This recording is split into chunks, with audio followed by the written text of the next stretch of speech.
cold out here. All right, so I wanted to real quick. I've been trying to get a catch with the lock last couple days, and we got one. But I want to show you real quick kind of what I'm doing, and essentially where this can come to play, maybe on your line or something. Let me see if I can switch the camera around. All right, so what we've got is an old railroad bed.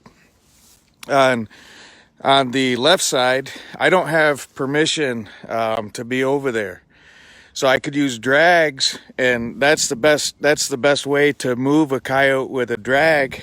And then just like behind me, the railroad bed continues down, and again off the right side is the best place to move a coyote with a drag.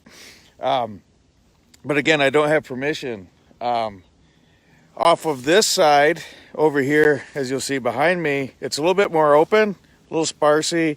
You could probably hang up with a drag or not, but this is where these situations where I'm running lock on a chain, and I'm using number 2 straight link chain. Let me show you. So here's the chain that I'm running. It's number 2 straight link. Here's the set. And you can see there that there's been a little disturbance, but there's no burn circle here, right? There's no real big tore up burn circle. And these coyotes, what they're doing is they're running up and down this railroad bed. The coyotes, the fox, everything are, and they'll continue to all season long. But I'm running 25 feet of number 2 chain. Let me switch. And down the chain, I pull the coyotes off to the side, right? See how this is a raised railroad bed. I pull them off to the side. So that area up there, as the coyotes walking by, you know, tonight's coyote or tomorrow's coyote, whatever, as they're walking by, there's not going to be the disturbance in the area, and they're not going to be taken off guard. And you know, put them on high alert to where it's going to be, you know, essentially tough to catch them. So here what we're doing, again, we're moving them off of that railroad bed down this chain. Then let me see if I can get a picture of the lock.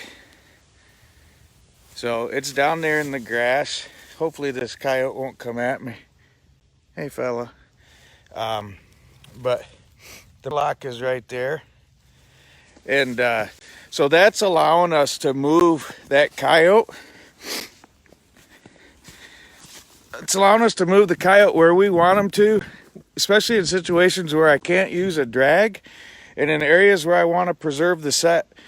I got some other ones around where it's easier for me to check from 300 yards away. I actually pull them out into the field a little bit further, or up above a knoll or something like that, where I can actually see them. So I can check them from 300 yards away, whatever. But just a little tip, if you're not familiar with the lock, it'll work on everything from wire to cable to chain. Also work for beaver drowning rods. It'll work on both fiberglass and rebar for drowning rods. So really just a really cool product. And like I said, I'm using them on chain. I get a I've been doing it for a few years, and cable's good. Cable's great, actually. I like the cable because it's easier to coil up, but kinks, right? And so you generally will only get, you know, a couple uses out of it. Sometimes you'll only get one use out of it, but sometimes you can get several uses. There's nothing wrong with it. I just like the chain. Plus, if I want to, I can clip a drag onto this chain, and I can reuse it for a drag if I want to. Obviously not 25 feet, but you could. So anyways, I'm going to get this coyote dispatched. Bait and lure, that's a good question. In this set, I was using Dunlap Depredator in this set with some war paint. And then I've got another set over here. It caught a coon yesterday. There's nothing in it today, but This was just a set. It had some cryptic buried up underneath that. It does look like something may have come through before it snowed and kind of messed with it a little bit. Actually, you know what?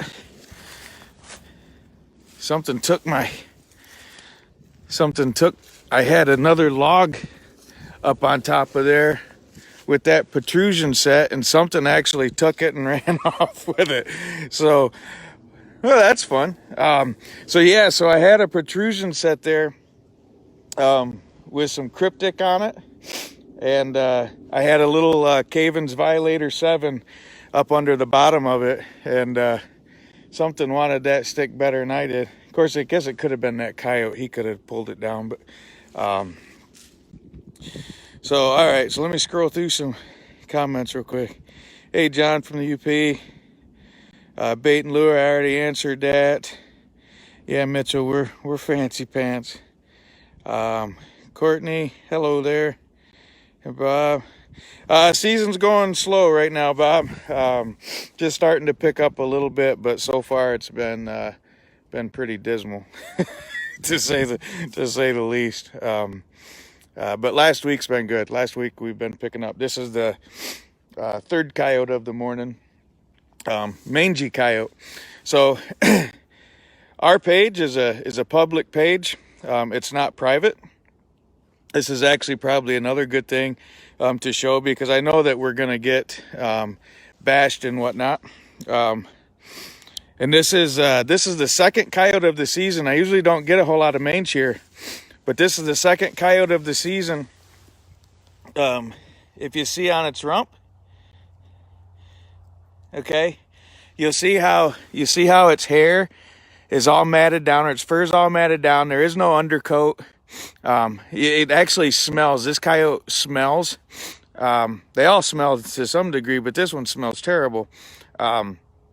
This coyote will likely not make it through the winter. I will guarantee you. I won't guarantee it, because I'm not going to follow it around, obviously. But if I were a betting man, and I am, this coyote is going to end up losing a ton of fur throughout this winter, especially as that mange gets worse. And it's going to end up suffering an awful death. So out here, trying to manage these coyotes, trying to save some of our game birds and deer and so on and so forth, this is what we run into. This is one of the reasons we do it. And we're going to put this coyote out of its misery. So anyways, yeah, Ryan, this one's going to be done a favor. This is absolutely the truth. So anyways, we will talk to y'all later. Just wanted to go live with that, show you how we're running the block on chains. So anyways, good luck to everyone out there, and watch our contest. We got a few more going. So thank you all very much. See you later. Bye.